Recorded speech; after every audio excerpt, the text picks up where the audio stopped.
Jack Morgan pulled his thermal jacket tighter as he walked across Europa's icy surface. The distant sun barely lit the frozen landscape. Jack checked his oxygen meter. Still enough for 2 more hours. He continued his daily patrol around the research outpost. Jack was 34 years old and had been a military medic for 12 years. The past 6 months on Jupiter's moon felt longer than all those years combined. Nothing ever happened here. The 10-person crew studied ice samples and monitored equipment. It was important work, they said. Jack mostly treated frostbite and common colds. His radio crackled. "Lieutenant Morgan, you're going too far from base," said Colonel Wright's stern voice. "Just checking the perimeter, ma'am," Jack replied. "All quiet as usual. Be back in 30 minutes. Storm's coming." "Copy that." Jack was about to turn back when a bright flash lit up the dark sky.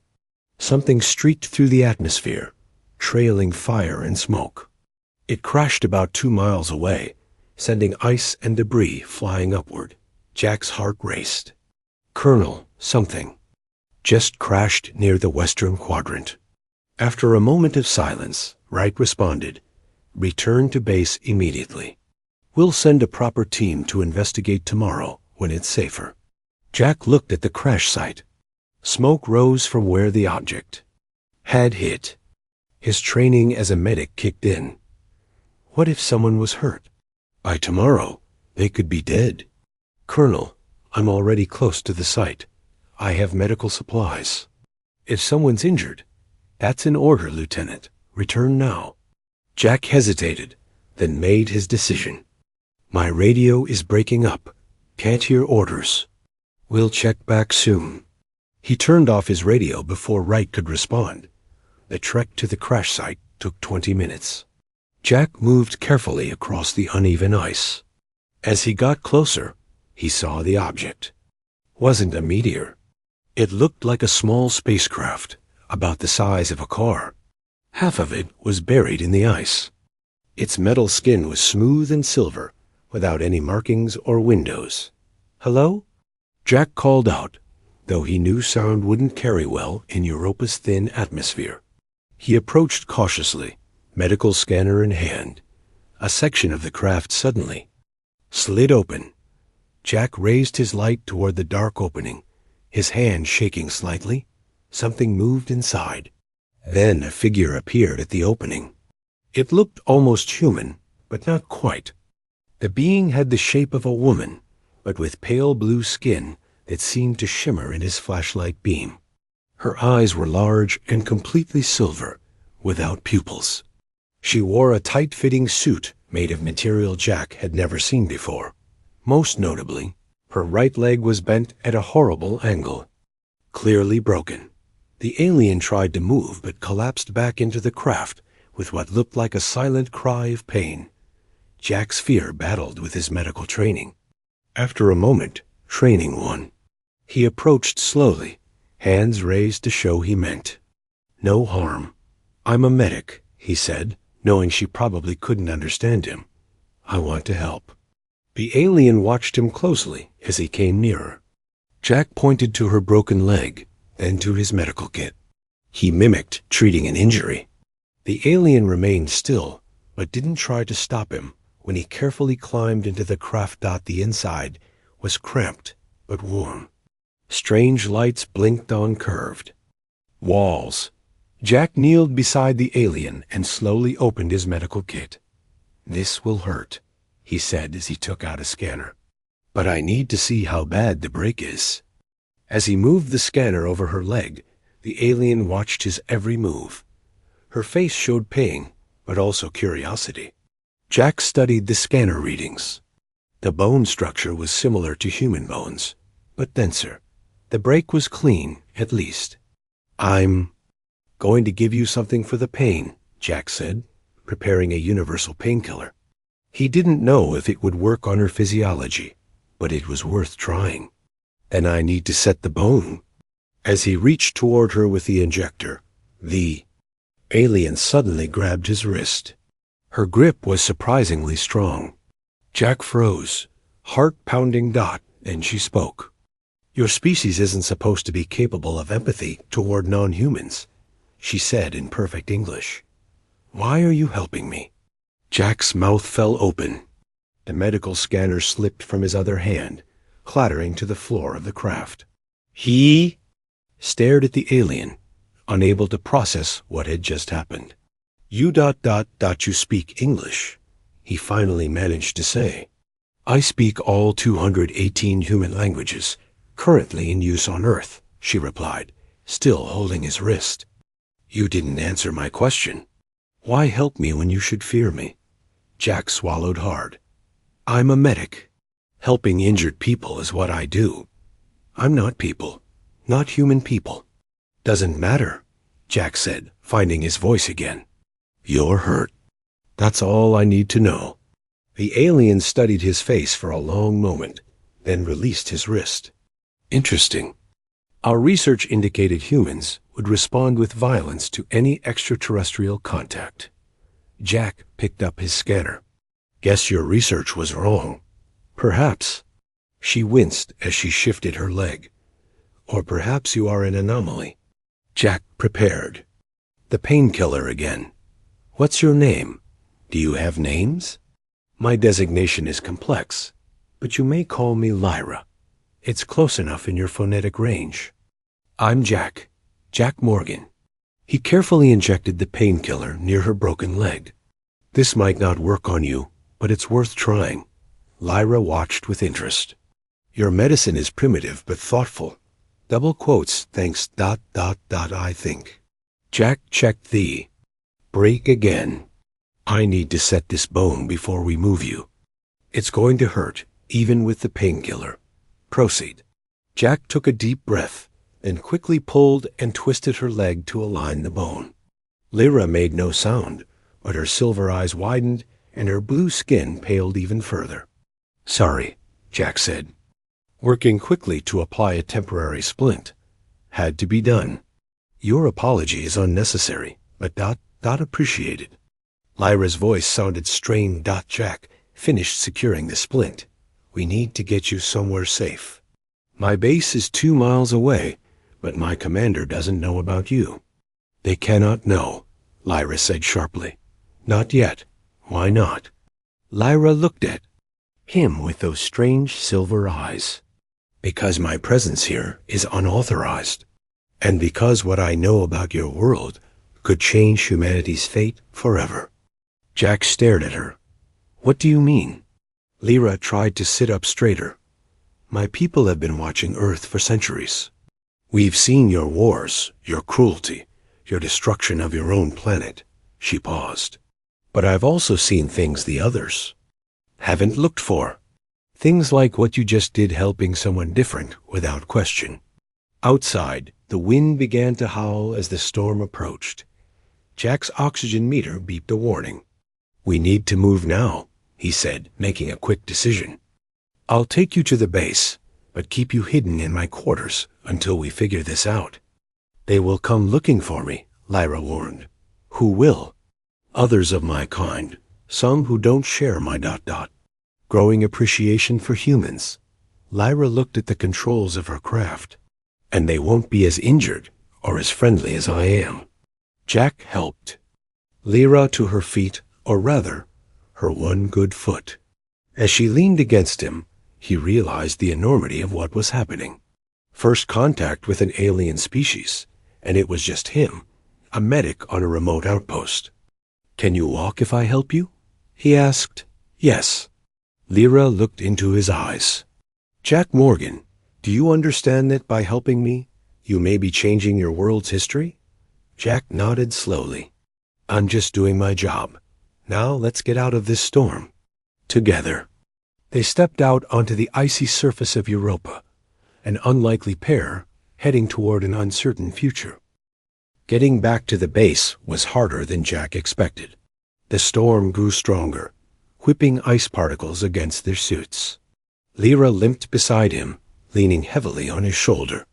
Her broken leg dragged slightly despite the splint. "We're almost there," Jack said, pointing to the dim lights of the research outpost ahead. Lyra nodded, but said nothing. Her silver eyes narrowed against the storm. Jack noticed she breathed the thin atmosphere without a mask. Whatever her species was, they were built differently than humans. They reached the south airlock, the one least used by the crew.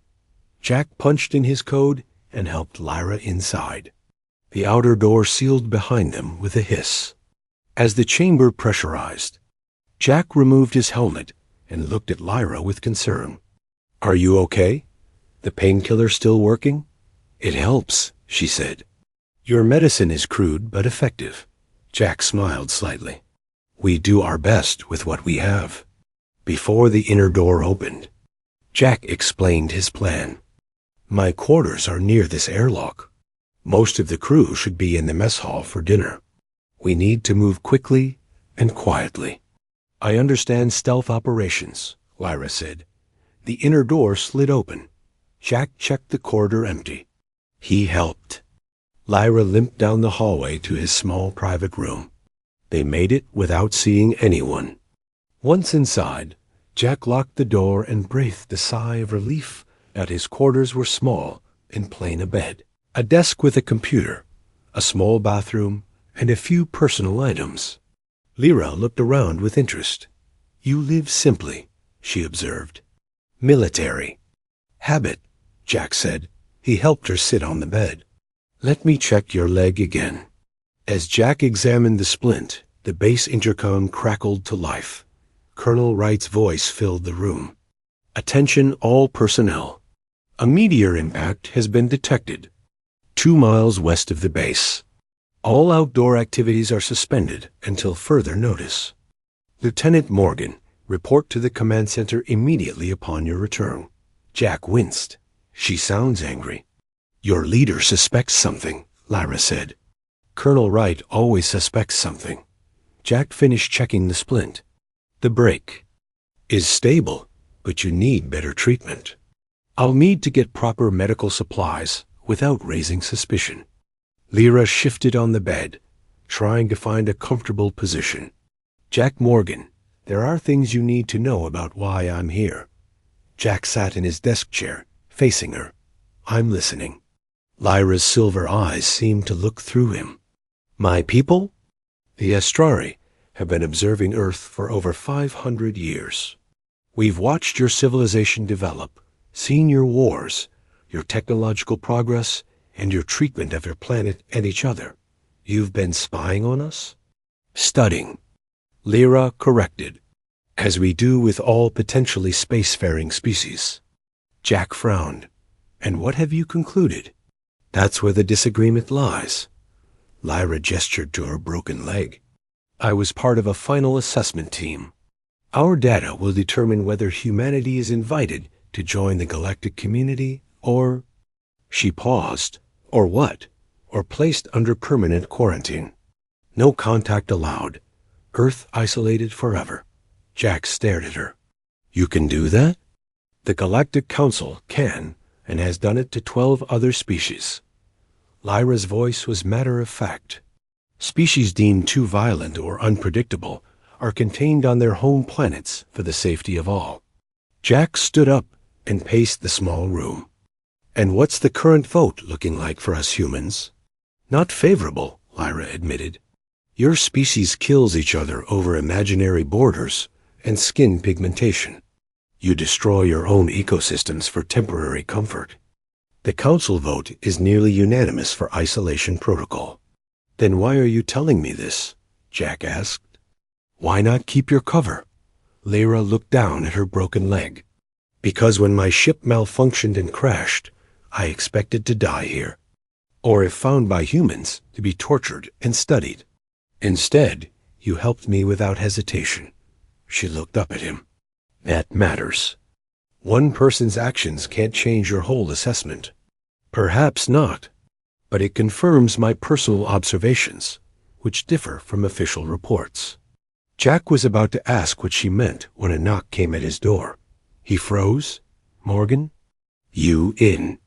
There, it was Dr. Susan Rivera, the base physician. Jack motioned for Lyra to stay quiet. "Yeah, Doc. Just got back. Not feeling great. Wright's looking for you. Says you went off comms during patrol. Got caught in the storm. Think I took in some bad air. Might be radiation sickness from the meteor. A pause. Need me to check you out? Jack looked at Lyra. No, just need rest. Tell Wright I'll report in the morning. She won't like that. Doctor's orders, right? You can cover for me. Susan sighed audibly through the door. Fine, but you owe me, Morgan. They listened to her footsteps fade away. Jack turned back to Lyra. That was close. Now, what did you mean about your observations being different? Lyra shifted her position again. My research partner, Mex, and I were assigned to make final assessments of human capacity for peaceful integration. His reports focus only on human conflicts, resource waste, and cruelty. But I've observed things he ignores. Like what? Your art, your music. The way humans care for animals with no survival benefit. How you risk yourselves for strangers. Lyra gestured at Jack, like you did for me. Jack sat down again. So you think we deserve a chance? I think the assessment is incomplete. Lyra's face grew serious. But there's more you need to know. My ship didn't malfunction by accident. Jack's eyes widened. What do you mean? Mex and I disagreed about humanity's potential. When I tried to include positive observations in our report, Lyra paused. He damaged our ship and tried to erase my data. I barely escaped in the emergency pod. Your own partner tried to kill you? Over a report? Lyra's silver eyes darkened. Not just any report. One that will decide the fate of your entire species. She tried to stand, but winced in pain. And Mex isn't just my partner. I believe he belongs to the Purifiers. The what? A faction within our society that believes primitive species should be eliminated rather than quarantined. Lyra's voice was grim. They consider it more efficient. Jack felt cold despite the room's warmth. And they want to eliminate us? All humans? If the council votes for quarantine, the Purifiers will argue for cleansing instead. They always do. Lyra grabbed Jack's arm. I have evidence that Mex falsified data to make humanity appear more violent and less capable of cooperation than. You truly are. Where is this evidence? Lyra tapped her temple. Here and in secured files in my escape pod. Suddenly, alarms blared throughout the base. Red emergency lights flashed in the corridor outside. Jack rushed to his computer terminal. Something's landed near the base, he read from the alert.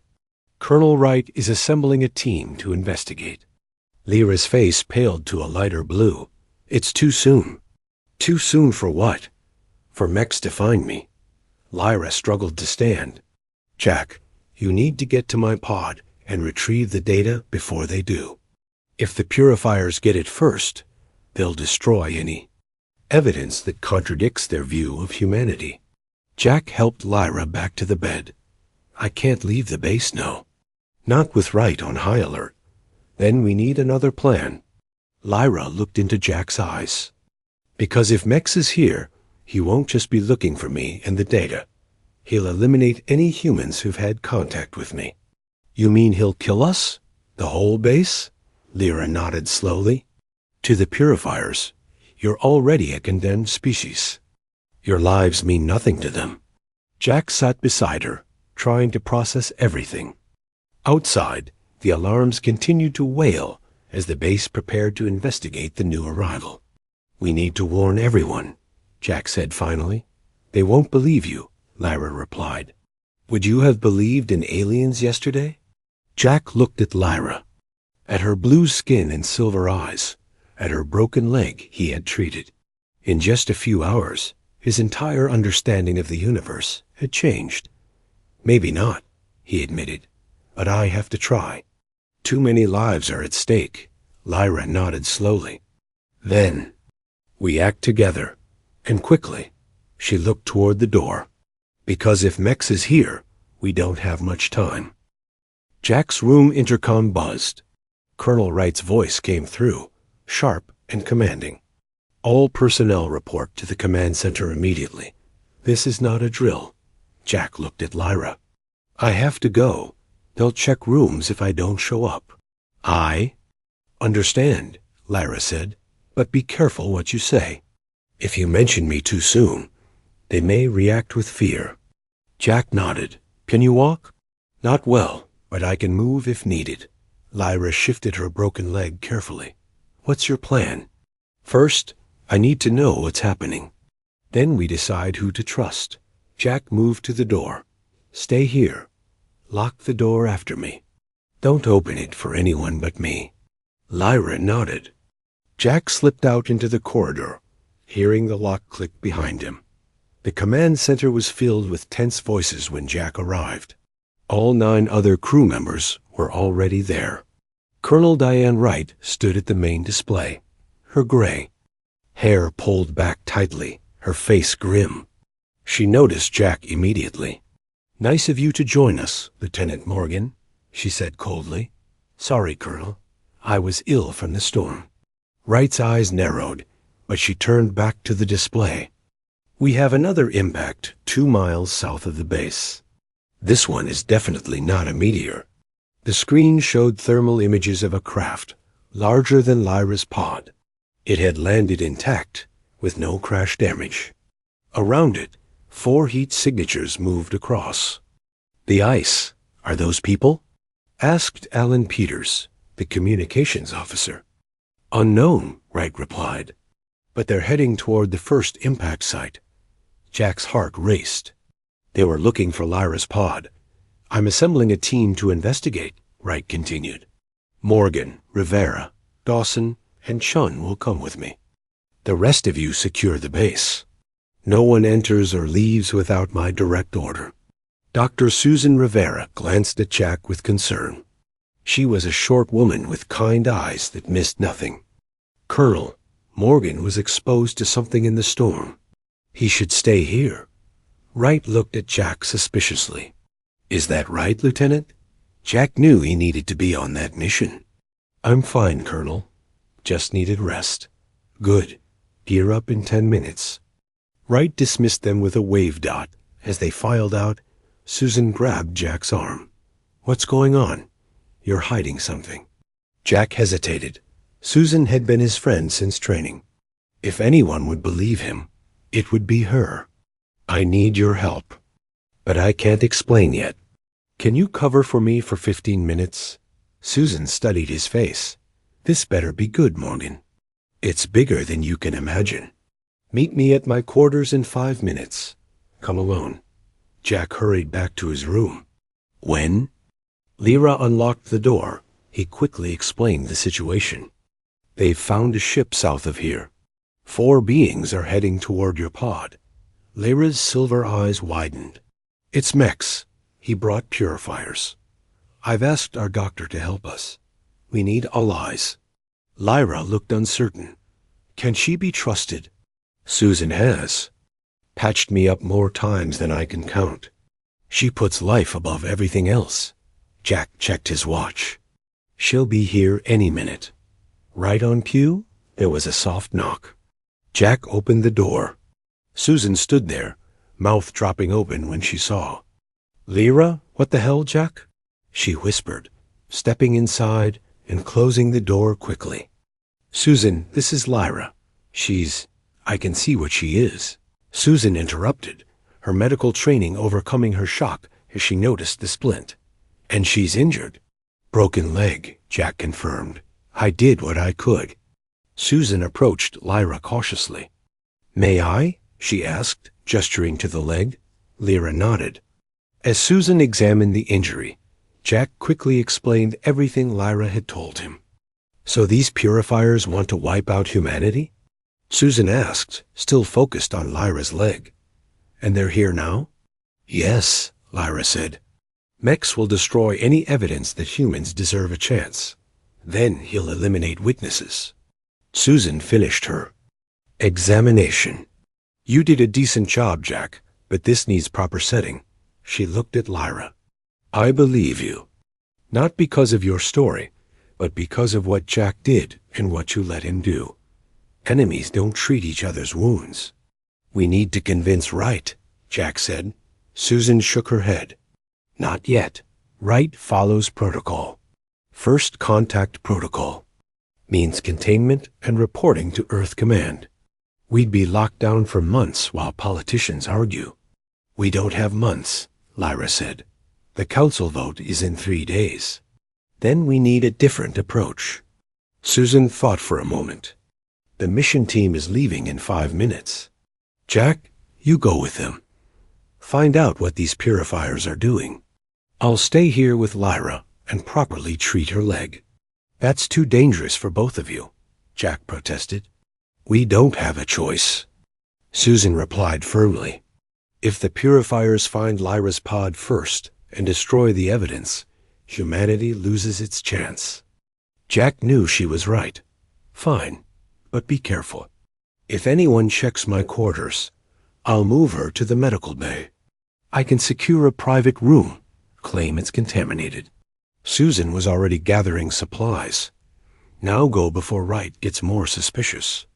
5 minutes later, Jack was suited up and boarding the rover with Wright, Marie Dawson the engineer, and Peter Chun the security officer. The rover rumbled across Europa's icy surface toward the new landing site. Stay alert, Wright ordered. As they approached, we observe only. No contact without my command. The alien craft came into view. It was sleek and dark, twice the size of Lyra's pod. Its surface absorbed light rather than reflected it. 4 figures moved around it, wearing suits similar to Lyra's but darker. Are those ... people? Marie whispered. Unknown, Wright replied, raising binoculars. Humanoid, but not human. Jack watched as the 4 figures conferred, then split up. 3 headed toward where Lyra's pod had crashed. The 4th stayed with their ship. They're looking for something, Peter observed, checking his weapon. Or someone, Jack said quietly. Wright shot him a sharp look. Explain, Lieutenant. Jack chose his words carefully. The first crash might have been one of their kind. They could be mounting a rescue. Or retrieving technology they don't want us to find, Wright countered. We follow at a distance. They tracked the 3 figures across the ice. Jack's mind raced. He needed to warn Susan that the purifiers were heading toward Lyra's pod, but Wright had ordered radio silence dot at Lyra's crash site. The 3 figures worked quickly. They entered the damaged pod, then emerged carrying devices. One placed something on the pod's surface. They're rigging it to explode, Marie said, recognizing the device through her engineer's eyes. Fall back, Wright ordered. They retreated just as a flash lit up the area. When they looked again, Lyra's pod was gone, leaving only a smoking hole. In the ice, they destroyed the evidence, Jack muttered. What evidence? Wright demanded. Before Jack could answer, Peter pointed back toward the base. Colonel, we have movement at the south airlock. Through binoculars, they saw the 4th alien figure entering their base. Wright grabbed her radio, breaking silence. Base, this is Wright. We have an intruder at the south airlock. Lock down immediately. Only static answered. Comms are being jammed, Marie said, checking her equipment. Jack felt cold fear grip him. Susan and Lyra were in danger, and he was too far away to help. We return to base now, Wright ordered, her voice deadly calm. And Lieutenant, on the way back, you're going to tell me exactly what you know about these visitors. Jack nodded grimly as they sped back toward the base. Time was running out, and now he had no choice but to reveal everything. The rover raced across Europa's icy surface. Inside, Colonel Wright stared at Jack with hard eyes. Talk, Lieutenant, now. Jack took a deep breath. The first crash wasn't a meteor. It was an alien escape pod. I found a survivor with a broken leg and helped her. Wright's face showed no surprise, just controlled anger. You made first contact with an alien species and didn't record it? She warned me of danger, Jack continued. Her name is Lyra. She's from a species called the Astrari. They've been watching Earth for centuries. Marie and Peter exchanged shocked glances. Wright remained stone-faced. Where is this alien now? Wright demanded. In the base with Dr. Rivera. Lyra says the new arrivals are called purifiers. They want to destroy humanity. And you believe this? I do, Jack said firmly.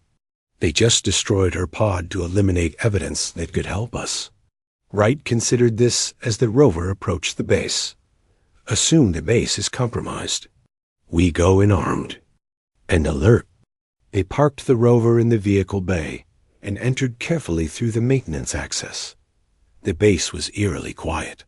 Power's been reduced, Marie noted, looking at the dimmed lights. They've taken control of our systems. Where would Dr.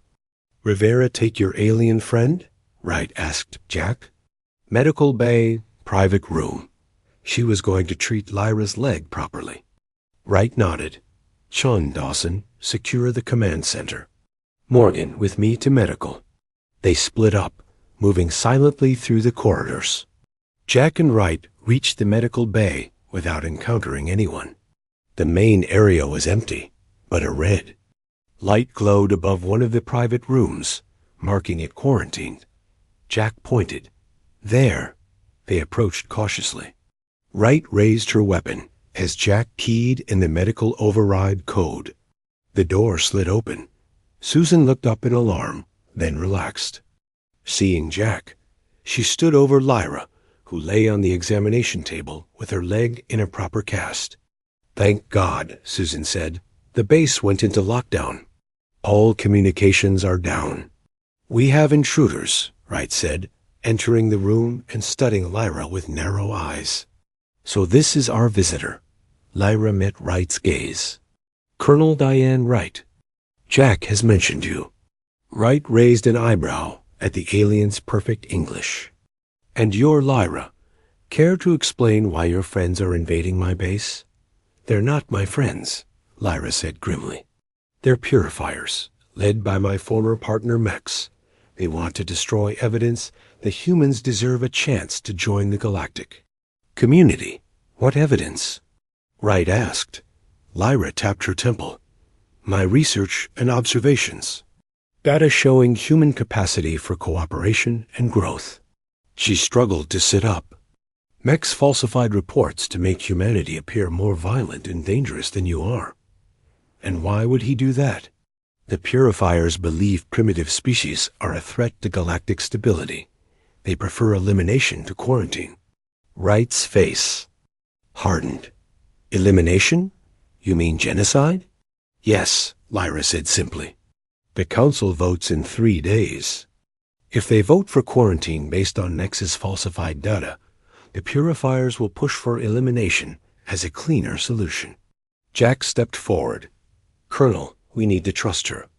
The purifiers will kill everyone in this base to eliminate witnesses. A moment of tense silence passed. Then Wright made her decision. Dr. Rivera, is the alien fit to move? Yes, Susan replied. The cast will hold. Good. Wright turned to Jack. Help her walk. We're going to the command center. They moved through the corridors carefully, Jack supporting Lyra. Her broken leg dragged slightly despite the cast. Wright led with her weapon ready dot. As they approached the command center, they heard voices. Wright signaled them to stop, then peered around the corner. 2 intruders, she whispered. They have Marie and Peter. Jack looked past her. 2 blue-skinned aliens in dark suits stood in the command center. Marie and Peter sat on the floor, hands bound. 3 other crew members were there too, all restrained. 1 alien spoke in English. The data must be found. Search all systems. The other alien touched the main computer. Nothing here about the research vessel or Lyra's findings. Lyra whispered to Jack. That's Mex, the taller one. Wright pulled back. We need a plan. There. Are 5 crew members in there? Susan looked around. The weapons locker is 1 level down. We could... A voice interrupted from behind them. You could surrender. They spun to find an Astrari, pointing a strange device at them. His silver eyes. We're cold. Move. Join your friends, he ordered, gesturing toward the command center. They had no choice. The alien marched them into the command center. Mex looked up, his silver eyes widening when he saw Lyra. You survived, he said. Unfortunate. You tried to kill me, Lyra replied, because I refused to lie about humanity. Mex approached her. I did what was necessary for galactic security. These humans are dangerous, primitive, violent. Our reports prove it. Your falsified reports, Lyra countered. I have the original data. Not anymore. We destroyed your pod. Lyra smiled slightly. I transferred the data before I crashed. It's safe. Mex's face showed anger for the first time. Where? That doesn't matter now, Lyra said. What matters is that I've seen humanity up close. Jack helped me despite not knowing what I was. Doctor. Rivera treated my injury without fear. That alone proves my observations correct. Mex gestured dismissively.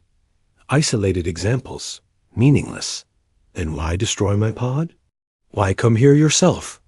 Lyra challenged. Because you know I'm right. You know my data would convince the Council to give humanity a chance.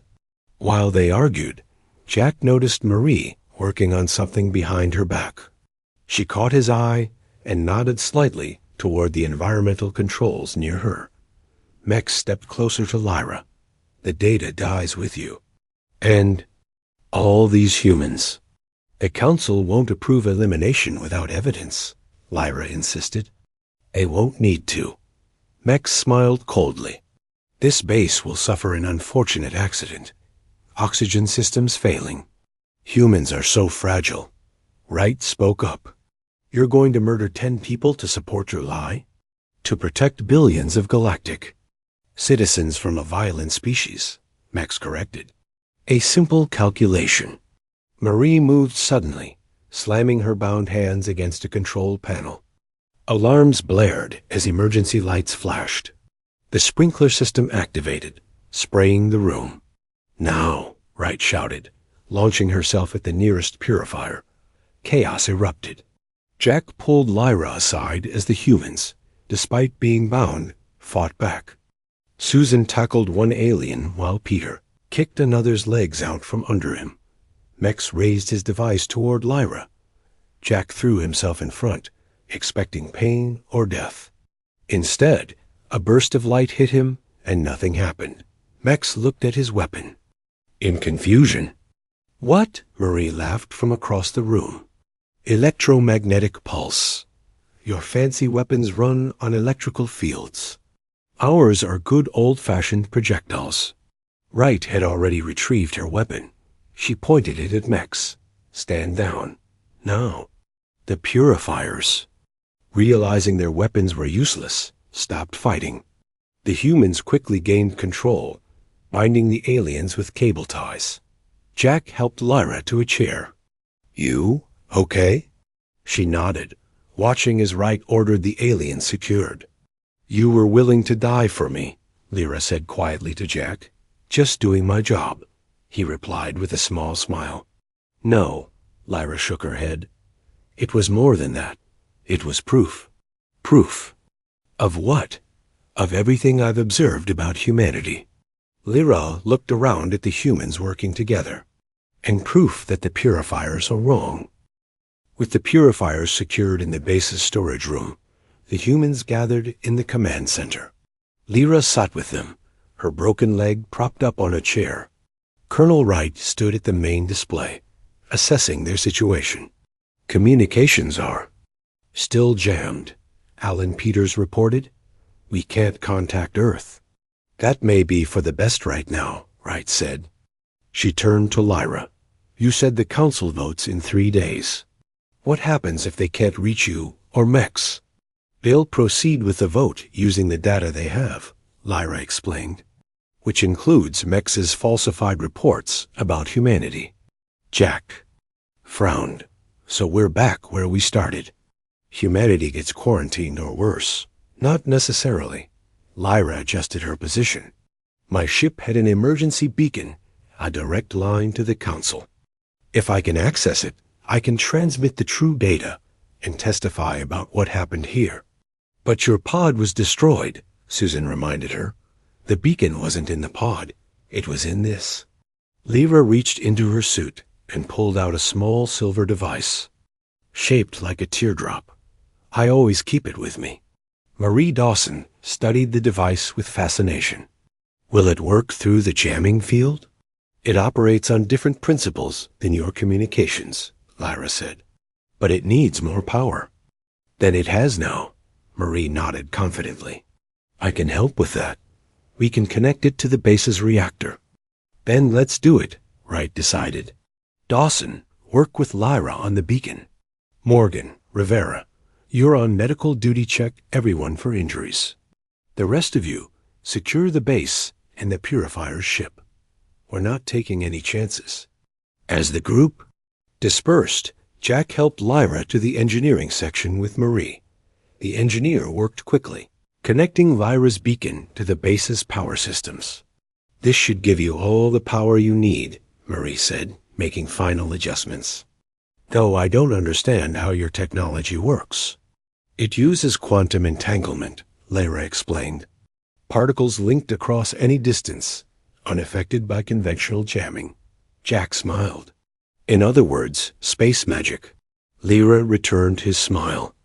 To your ancestors, your smartphones would have seemed like magic too.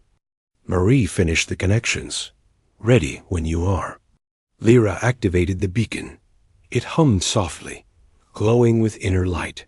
She pressed her fingers to its surface and closed her silver eyes. Jack and Marie watched in silence as Lyra communicated with the device. After several minutes, Lyra opened her eyes. Message sent. My data and testimony are now with the council. Will they believe you? Jack asked. They'll verify the data themselves, Lyra replied. The truth will be clear. Marie checked her instruments. Something's happening. There's a massive energy reading above the base. They hurried back to the command center as quickly as Lyra's broken leg allowed. The others were already there, staring at the main screen, which showed an enormous ship descending through Europa's thin atmosphere. Please tell me those are friends of yours, Wright said to Lyra. Lyra studied the ship. Council representatives. They must have been nearby, monitoring the situation. That fast? Jack asked in surprise. The council takes potential extinction events very seriously, Lyra explained. Wright turned to her crew. Everyone remained calm.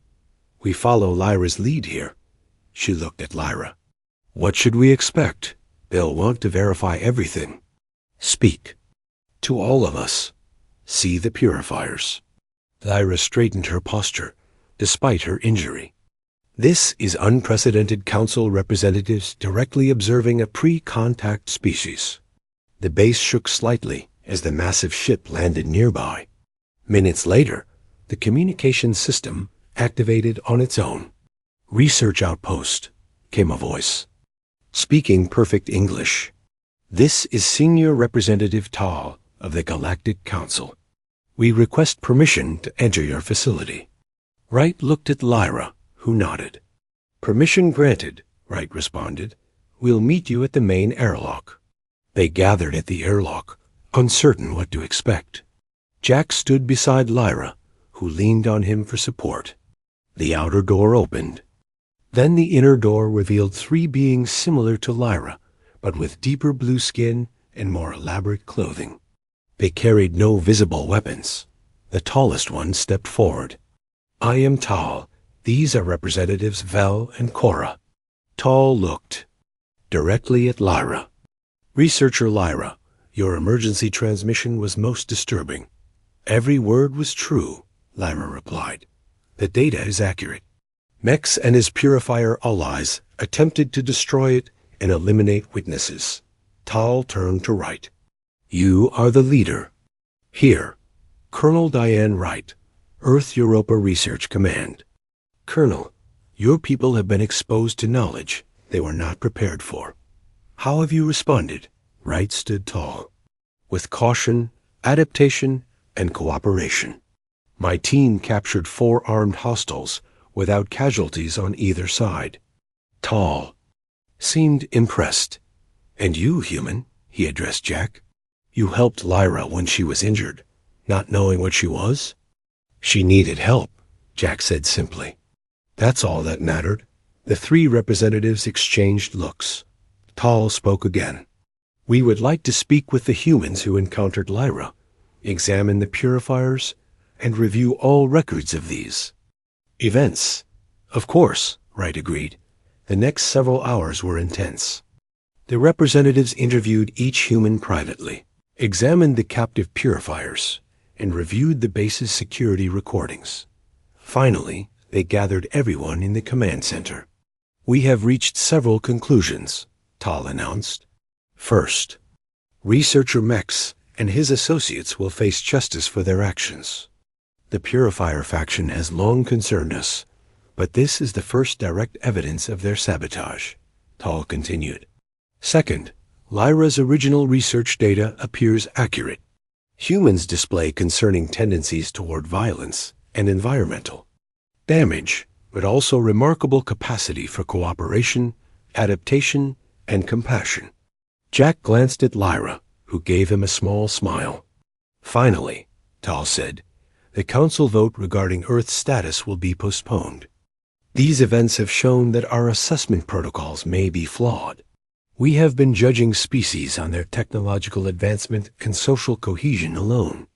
But perhaps other measures, like capacity for growth and compassion across boundaries, are equally important. What does that mean for Earth?" Wright asked.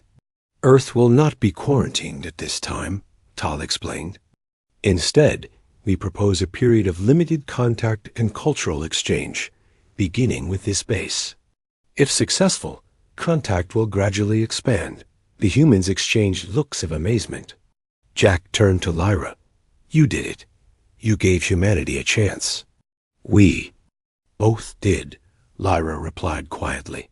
"When my leg was broken, and you helped me despite not knowing what I was, you changed the course of galactic history." Tal approached them.